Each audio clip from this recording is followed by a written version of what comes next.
And now the interesting part. Now we're gonna go ahead and install this thing. It's all plugged in. Let's see what we get. I got some good news and I got some bad news. The good news, I am the bad news. In this video, we're gonna unbox, install, and review an Atoto X10 Android head unit. It's got a bunch of features, and instead of trying to list them all off, we're just gonna open this thing up and see what it's all about. Real quick, I wanna just get this out of the way. I wanna give a big shout out to Atoto for letting us test this product, and I wanna clarify to the viewers that I received this product for free in exchange for a review. I didn't pay for this, and they didn't pay me. The review is still my thoughts, my opinions. They just supplied the product for free in exchange for a video review. We're gonna test this thing from the bass head perspective. So that works fine. So one of the big selling points of this thing is supposed to be the DriveChat AI. This thing actually has some sort of AI built in. That's really interesting. I'm really curious to see how they have that integrated and what it can do really. So yeah, we're gonna check out the Atoto X10. It's from E to D, some sort of 4-pin connector. Not exactly sure what that goes to. We got a couple screen protectors, HD film, frosted film, okay. 4G SIM slot. It actually has a SIM card so you can have a service. Then we got the front, the rear, and the sub. More of those 4-pin little connectors. USB 1 recording storage. So it has a USB connector for your flash drive or something that you're recording your footage to. You know, pretty basic wiring bundle. Another USB cable for just external storage. Oh, this one just looks like an antenna. That's a big antenna, look at that. 4G antenna. So this is, if you do have a SIM card and you do have it on its own data plan, this is the antennas you would be using. It also has this antenna, which is oh, this is not an antenna. You know what this is? That's a dash camera. I didn't realize it came with one. Oh, and then you can even adjust it. Can you see that? Watch. Little thing on the back here. That's cool. And that has one of those 4-pin connectors I saw earlier. We also have like universal radio brackets, a little trim ring, literally just a piece of plastic. And now the interesting part, on the unit itself, it has like a little breakdown of what all the wires are and what they go to.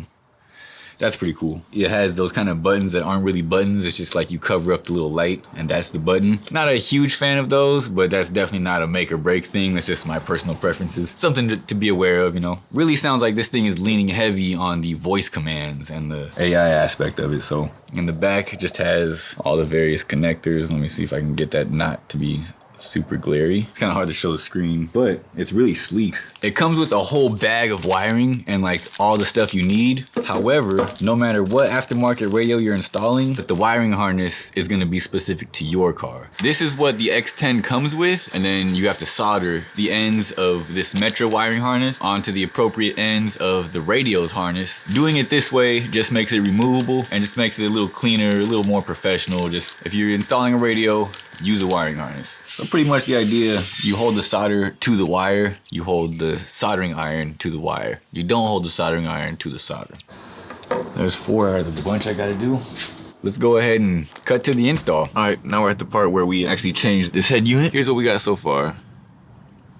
Pretty basic. I left a split in the middle so that I can still have some access to the stuff that's gonna need a tee off of it. Let's pop this thing out and change it. This is not in particular to the Atoto. This is obviously just part of my car. Don't look at my rat's nest. It's embarrassing. There's just so much stuff back here. Now, depending on the car you have, you will probably need like some kind of dash kit or something like that. In this particular car, the dash kit is literally just this little trim piece. Let's hook up our Atoto. So here's the 2 ends that will connect to our factory wiring harness, which is this gigantic bundle right here. Each like accessory wiring harness only plugs into one like slot. So like you can't plug them into the wrong spot, you know what I mean? All right, so here's the wiring harness. I'm gonna go ahead and plug this into the factory wiring harness. Now you see why there's so much wiring and stuff back here? This piece is from the factory radio, and we're gonna reuse it again on the Atoto. Now we're gonna go ahead and install this thing. It is crowded back here now. Okay, so yeah, it's all plugged in. Let's see what we get. Just in case, you know. Okay, Bluetooth. Okay, it's paired to the bad phone. That's pretty good quality. It's actually really good. That's super nice. I have a USB drive hooked up to here, so that's how it's recording. Hey, real quick, if you like this kind of content, this channel is normally about car audio, but I'm into pretty much anything custom cars or DIY maintenance and modification related. So if you're into that kind of stuff, I definitely recommend you subscribe.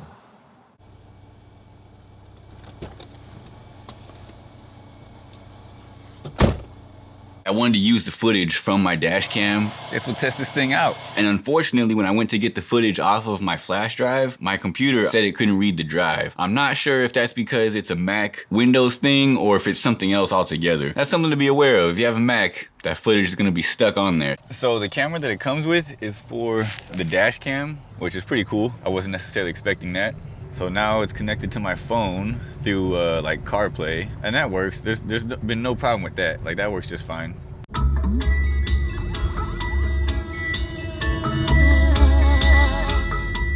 But that works fine.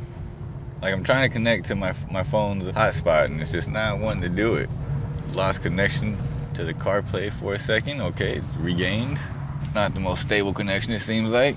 IP configuration failure. So now it doesn't want to connect to my phone. And without it connecting to the Wi-Fi on my phone, I can't use stuff like DriveChat. So in order for the DriveChat feature to work, it has to be connected to the internet. It did connect to my home's Wi-Fi when I was sitting in my driveway and in the garage. It connected to it no problem. Okay, it's paired to the bad phone. When I was in the driveway testing the DriveChat features, they're honestly, you know, they're cool. So when I'm in my driveway, I can say things like, wake up, play Spotify.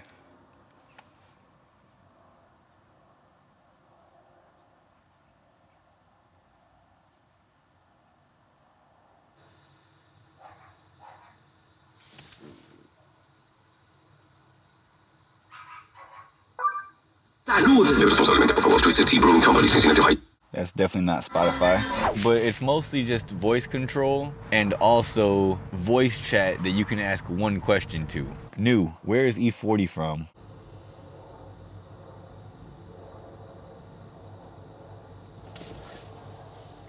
E40, whose real name is Earl Stevens, is from Vallejo, California, United States.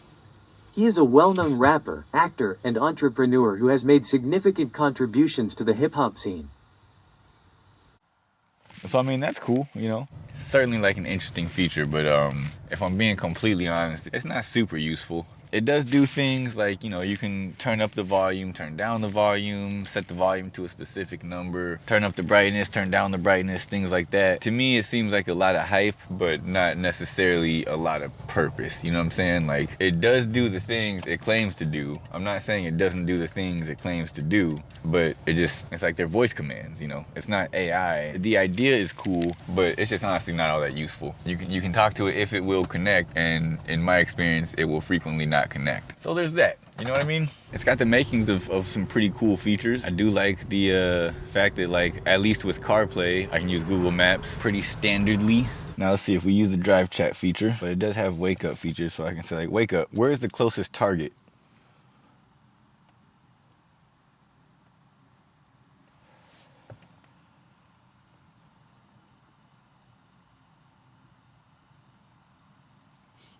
You see what I mean? Like, what is this thing really used for? So now we're here. This is the conversation mode, right? New. Mm-hmm.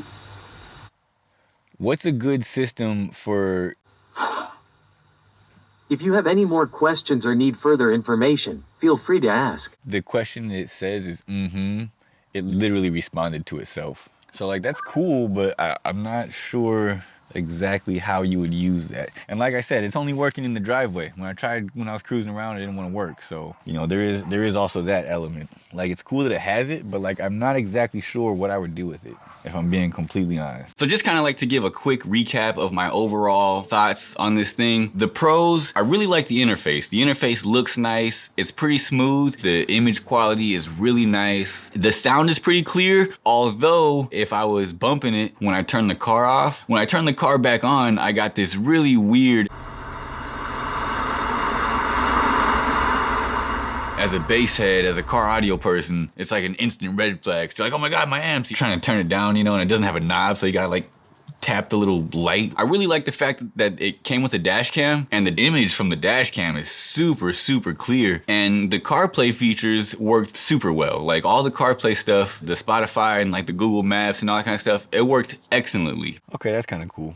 It only really has a couple cons for me, but they're major cons. I was having difficulty connecting my phone, and since I don't have a spare SIM card for this thing, that was the only way that I could actually connect to it to actually even use the DriveChat features. So the only way I was able to actually test the DriveChat features was sitting right here in my driveway. Wake up.